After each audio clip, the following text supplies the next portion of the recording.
Sim, Senhor, faz resplandecer sobre nós a tua face, no bem da paz. Proteja-nos com a tua mão poderosa.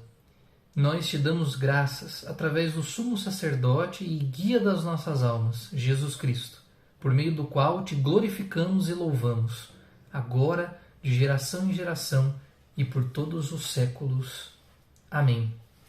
Esta é a oração do nosso primeiro santo, chamado São Clemente Romano. É um dos padres da Igreja, com o qual Bento XVI inaugura suas catequeses. São audiências que, a partir desse primeiro episódio, da nossa primeira aula, nós iremos prosseguir, caminhar. São mais de 80 santos em mais de 500 páginas dessa catequese exclusiva do Santo Padre Bento XVI. E, começando com São Clemente Romano, nós estamos remontando a história na primeira e na segunda geração da Igreja depois dos apóstolos. E é interessante porque São Clemente, que é bispo de Roma nos últimos anos do primeiro século, foi o terceiro sucessor de Pedro, depois dos famosos Lino e Anacleto, aqueles mesmos que nós ouvimos e recordamos sempre na belíssima oração eucarística de número 1, quando nós participamos de algumas solenidades que de forma muito específica requerem esta oração eucarística, não é? Nós ouvimos sempre, então, os nomes de Lino, Anacleto e, entre eles, temos também o bispo de Roma, São Clemente. Portanto, foi um papa e, na ordem do sucessor dos apóstolos, foi o terceiro sucessor do apóstolo São Pedro.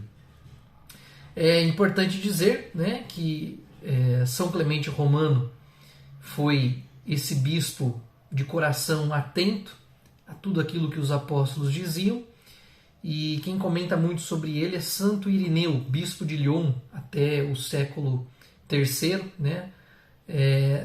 O bispo de Lyon diz o seguinte sobre São Clemente: ainda tinha nos ouvidos a sua pregação e diante dos olhos a sua tradição, porque Clemente tinha visto os apóstolos.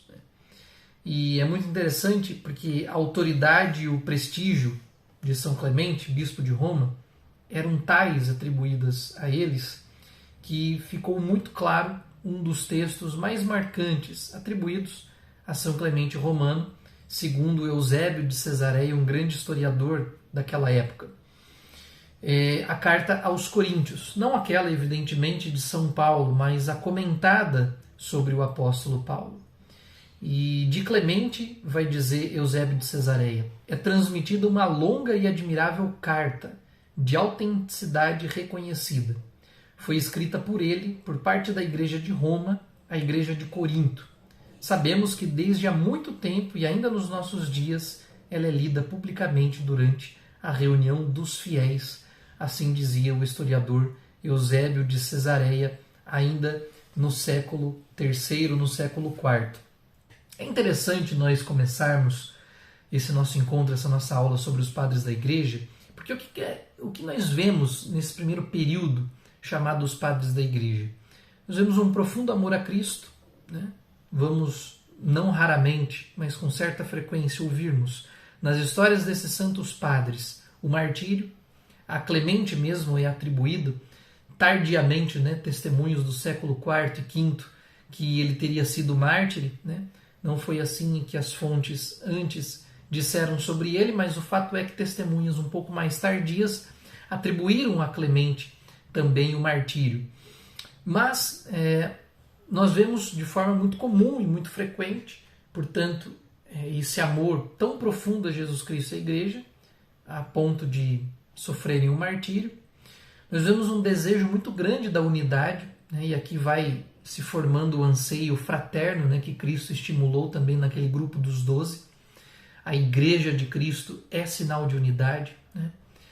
E a formação da própria hierarquia da Igreja, que é muito bonito nós irmos contemplando através da figura dos padres da Igreja. Então, os primeiros capítulos dessa catequese, das catequeses do Bento XVI, são muito ricas, porque se nós, eu convido vocês, né, formularmos esta imagem na nossa ideia, na nossa mente, no nosso imaginário, como que um castelo sendo construído, né? Peça por peça, ou se você quiser, se assim lhe favorecer mais, um mosaico, peça por peça sendo colocada, a fim de que a figura, que é o rosto de Cristo, possa, ao final, ser vista, ser contemplada pelos fiéis. Assim é a hierarquia da igreja, com os padres da igreja. Né? Então, isso é muito bonito, isso é muito importante termos enquanto convicção. Sigamos aqui a história de Clemente Romano. Bom, Clemente Romano, então, que a ele é atribuída essa carta aos Coríntios, vai dizer o seguinte: Santo Irineu escreve sobre ele. Sob Clemente, tendo surgido um contraste considerável entre os irmãos de Corinto, a Igreja de Roma enviou aos coríntios uma carta importantíssima para reconciliá-los na paz, renovar a sua fé e anunciar a tradição que há pouco tempo tinha recebido dos apóstolos. Então, contextualizando aqui, imagina que a história de Coríntios é narrada ali por São Paulo. Né? São Paulo também escreveu as cartas aos coríntios. E nós temos, depois disso, com o passar dos séculos, na terceira sucessão, portanto, dos apóstolos, com Clemente Romano, nós temos uma nova divergência na igreja de Corinto. E essa divergência é tratada a partir dessa carta fraterna atribuída a Clemente, que é enviada a esta comunidade. E essa carta tem como motivo maior a reconciliação e a paz. Esse é um destaque muito importante porque é um movimento que nós vemos sempre na figura do Papa. Então, os papas têm sempre atribuídos a si esta figura de reconciliação, né?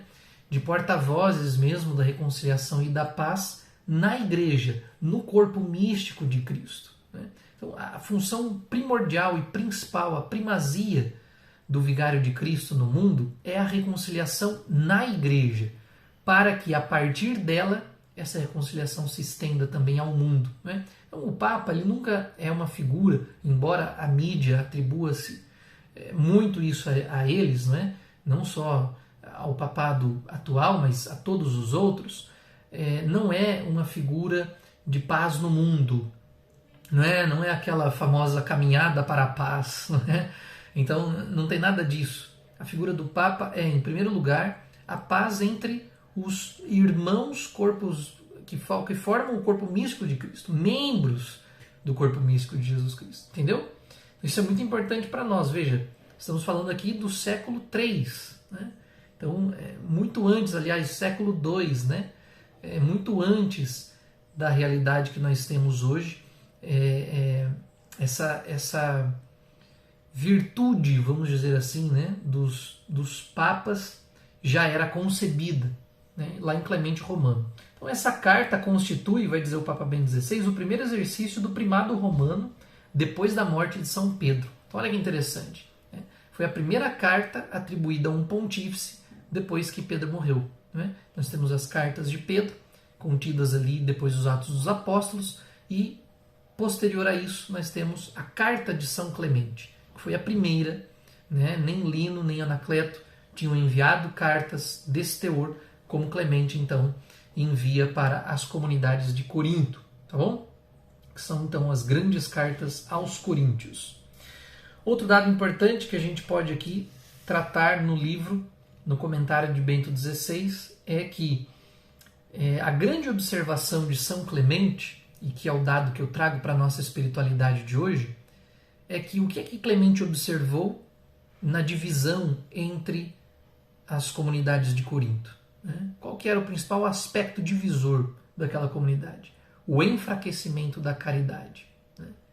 E para isso, Clemente propõe dois antídotos. Em primeiro lugar, a humildade, e em segundo lugar, o amor fraterno. Veja, é um grande momento para que a gente possa refletir, né, sobre essas duas virtudes cristãs presentes na vida de Clemente Romano. Humildade e amor fraterno como dois antídotos contra o orgulho, contra a divisão, né, contra o enfraquecimento da caridade. O que é que enfraquece a caridade? Quando nós desviamos os nossos olhos, o nosso olhar do bem comum, né, em primeiro lugar, ou seja, o egoísmo. O que é o egoísmo? O egoísmo é a fonte, a raiz de todo mal que nos tira, que nos cega, né, que cega os nossos olhos para o favorecimento das outras pessoas, para o bem comum. É quando nós, então, cansado de pensarmos no bem dos outros, partimos, ou desanimados disso, partimos para algo contrário. Passamos a olhar só para nós. Né? O egoísmo enfraquece o amor de todo cristão. Compreende isso? Né?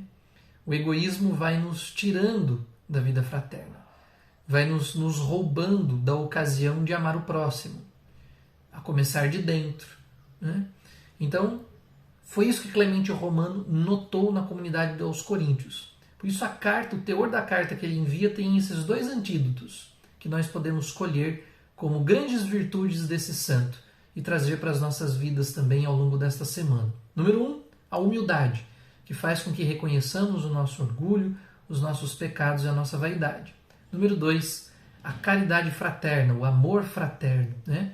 Que é o que mais nos arranca do egoísmo.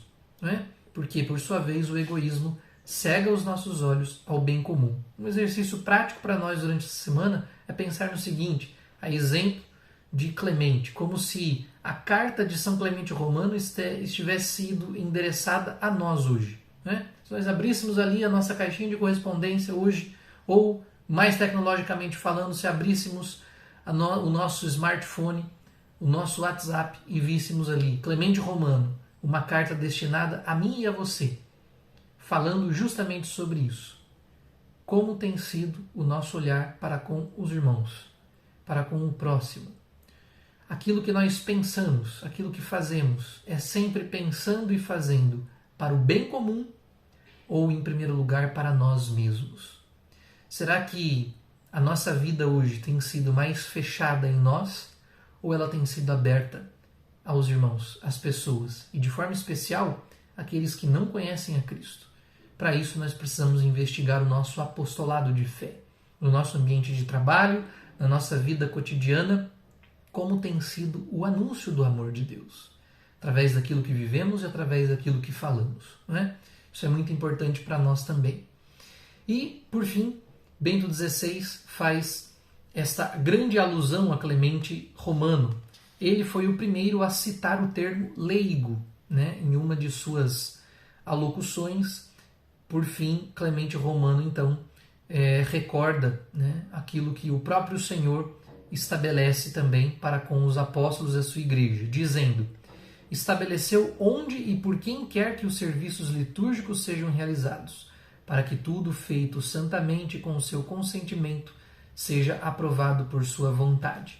E aí Clemente vai falando das diversas funções na igreja, né? Para que não hajam divisões, brigas, né? E por fim, em último de tudo na hierarquia estão os leigos, né? Não os menos importantes, até mesmo aqui já citado por Clemente Romano, mas sabendo o seu devido lugar. Leigo não é padre, e padre não é leigo, né? Isso precisa ser óbvio para nós, mas como estamos num tempo que o óbvio também precisa ser dito, então, leigo, coloque-se no seu lugar, assim como o sacerdote hoje necessita, diante de uma crise da igreja, encontrar também o dele. Mas se colocarmos nos nossos lugares, não somos mais do que padres, né? Nem seremos, ou mais que bispos. Por que eu estou dizendo isso? Porque hoje, infelizmente, tem muito leigo que acha que é bispo, que acha que é padre. Né? Isso faz um mal tremendo para a igreja. Independente do seu sacerdote, independente do seu bispado, a nós existe uma hierarquia. Essa hierarquia precisa ser respeitada profundamente. Então, em primeiro lugar, qual que é a missão de um leigo? Rezar para o seu sacerdote, para o seu bispo, para o seu bispado, e pedir a graça a Deus, né? Da santidade sobre a vida dessas pessoas. Assim, você e eu faremos o nosso papel muito bem, desempenharemos o nosso papel bem, né? Porque o leigo, quando inverte isso, então ele abandona a família, abandona as coisas importantes da vida dele, em primeiro lugar, em primazia, para viver aquilo que ele não é chamado a viver. Então, o lugar do leigo é, em primeiro lugar, primazia, oração pela sua hierarquia, oração pelo seu sacerdote, pelo seu bispo, pelo papa, oração pela igreja. Esse é o primeiro papel de oração do leigo. E depois fazer alguma coisa quando é chamado a realizar, quando é chamado a fazer. Não é? E isso aqui eu estou falando pastoralmente. Né? Apostolado, todos nós somos chamados a realizar, inclusive, se assim você se sente chamado também pela internet, né? Então, isso é muito importante. O papel do leigo Clemente Romano já ressalta hierarquicamente, né? Hierarquicamente, logo depois dos apóstolos, tá certo? Então, isso é uma convicção da igreja de todos os tempos, não é de agora. E por fim, Bento XVI destaca: a igreja é sobretudo um dom de Deus e não a nossa criatura, né? Aqui Clemente ensina a rezar também pela igreja, a saber que não é construção do homem, mas divina, né? E ensina-nos também a rezar pelos nossos inimigos. Olha o que ele diz que é importante. Após as perseguições, os cristãos, sabendo bem que elas iriam continuar, rezam incessantemente por aquelas mesmas autoridades que os perseguiam, né? Que os tinham condenado injustamente. E qual o motivo? Antes de tudo, é um motivo de ordem cristológica. É preciso rezar pelos perseguidores, como fez Jesus na cruz. Como fez Jesus na cruz. Então essa oração contém um ensinamento, né, que guia ao longo dos séculos a atitude dos cristãos em relação à política e ao Estado, né? Então, veja, olha como um Papa trabalha, né? Olha como um Papa como Clemente Romano, santo, tem a sua mente bem organizada sobre os aspectos da vontade de Cristo, da vontade divina, né?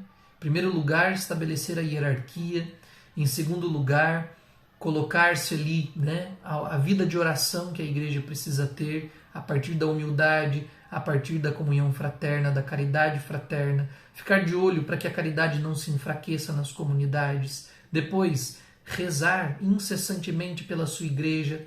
E, por fim, rezar também pelos seus governantes.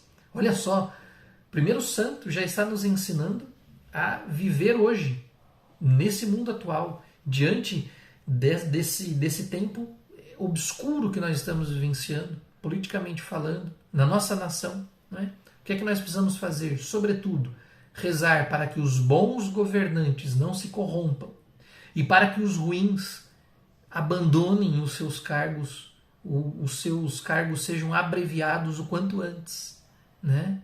E enquanto isso, ao invés de ficarmos nos lamuriando sem fazer nada, olha quanta coisa podemos fazer. Porque Clemente Romano lembra o seguinte: César não é tudo, né? O Estado não é tudo. Sobressai sobre o Estado outra soberania, cuja origem e essência não são deste mundo, mas são lá de cima. E aí ele incrementa a oração pela nação, que foi a oração que eu comecei a nossa aula de hoje, e que nós possamos repeti-la ao longo dessa semana, né? Rezando pelos bons governantes, para que Deus suscite almas e corações que pensem no bem comum, melhores governantes, né? E para aqueles que já estão em seus cargos, pedir a graça que Deus estabeleça a sua misericórdia sobre a nossa vida, né? Para que o mal não triunfe, mas para que o bem possa imperar e reinar, como é promessa mesmo do seu coração. Lucas, por que é então que Deus permite que passemos por esses momentos? Ora, justamente para que a gente possa despertar, acordar e entender que se não formos santos, passaremos a vida toda dependendo de governantes, dependendo de Estado. Veja, isso aqui é uma vida independente.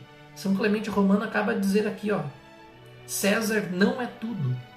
Sobressai um outro plano, e esse plano é divino, é espiritual. Por isso que a primazia do ser humano é a santidade. O nosso primeiro chamado é a santidade, né? Podemos ter um grande governo, mas se o governo principal, que é o da tua alma, da minha e da tua alma, não for estabelecido, de nada valerá. O nosso destino será pior do que aquilo que poderíamos considerar para uma nação. Por isso, oração, bem comum, caridade, humildade são os exemplos que São Clemente Romano ensina para nós. Que sob a tua intercessão, teu patrocínio, possamos viver ao longo desse tempo bons tempos de oração e de estudo também sobre a vida dos santos. Sim, Senhor, faz resplandecer sobre nós a tua face, no bem da paz. Proteja-nos com a tua mão poderosa. Nós te damos graças através do sumo sacerdote e guia das nossas almas, Jesus Cristo, por meio do qual te glorificamos e louvamos agora, de geração em geração e por todos os séculos. Amém. São Clemente Romano, rogai por nós.